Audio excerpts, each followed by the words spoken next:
तर आज शेवटच्या टप्प्यात कसं आणि कुठे कुठे मतदान झालं पाहूया टॉप 9 बातम्यांमधून। मुख्यमंत्री एकनाथ शिंदे यांनी सहकुटुंब मतदानाचा हक्क बजावला। ठाण्यातील नेपच्यून आयटी पार्क मतदान केंद्रावर सहकुटुंब केलं मतदान। उत्तर मध्य मुंबईतल्या वांद्र्यातील मतदान केंद्रावर उद्धव ठाकरेंनी सहकुटुंब केलं मतदान। ठाकरे कुटुंबियांनी सामान्यांप्रमाणे रांगेत उभं राहून मतदान केलं। मनसे अध्यक्ष राज ठाकरेंनी सहकुटुंब केलं मतदान, तर दादरमधल्या बालमोहन विद्या मंदिरात बजावला मतदानाचा अधिकार। राज ठाकरेंनी स्वतःच्या पक्षासाठी मेहनत केली असती तर त्यांच्या कार्यकर्त्यांचे चांगले दिवस आले असते। संजय राऊतांची राज ठाकरेंवर खोचक टीका।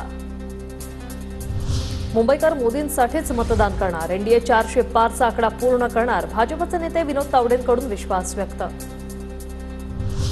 ईव्हीएम कक्षाला हार घातल्यानं नाशिकचे अपक्ष उमेदवार शांतगिरी महाराजांवर गुन्हा दाखल, तर आम्ही भावनेनं हार घातला, मुद्दाम काही केलं नाही, शांतगिरी महाराजांचं स्पष्टीकरण।